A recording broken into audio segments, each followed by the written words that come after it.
คือบอกครับเนาะมาแปะเตรียมโยนอย่างที่หาอาวุธลับที่ขาอาวุธขาอะไรอาวุธลับนี้ผมมีอย่างเนาะมีแต่เราก็เรียนเงี้ยใส่กันนะนั่นใส่ไฟกดออกกันลิงก์ง่ายถ่วนใส่ใหญ่ใส่ไฟอะไรใส่ไฟใหญ่เราไปย่อยดิวันหาเป็นไทยคิดเลยจะได้นี่ขอตั้งไปเรื่อยๆนี่ตัวไหนปะ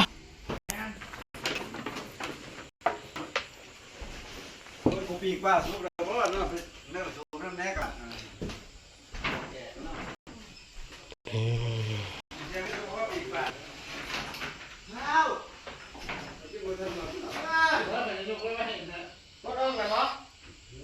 ปลดแล้ว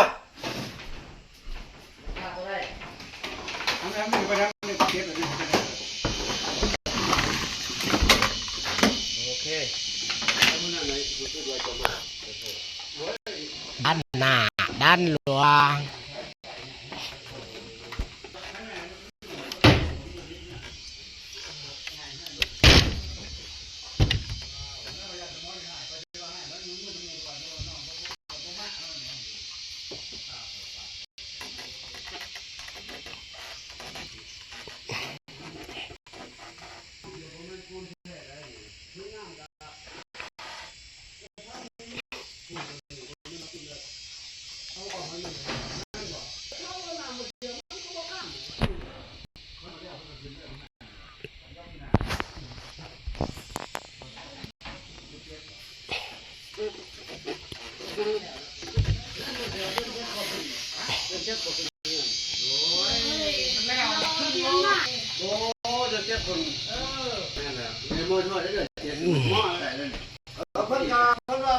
ห้องสองห้องยาห้องหนึ่ง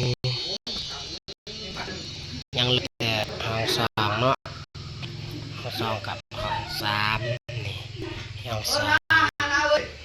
อยากเต็มมุงนี้ตรงนี้น่าอย่างตึกเป็นสามห้องมั้ง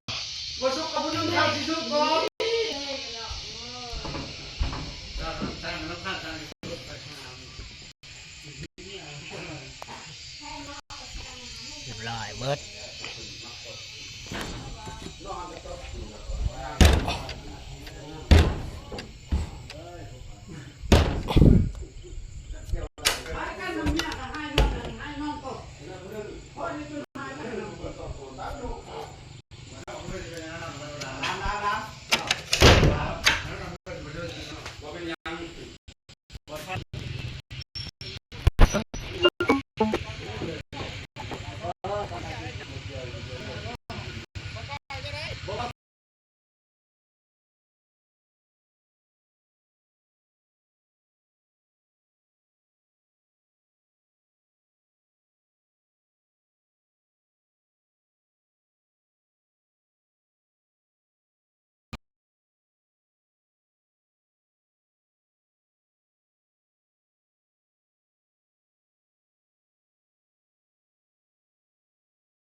เรียบร้อยแล้วเด้อพี่น้อง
ยังแต่ลูกเต็งเนาะ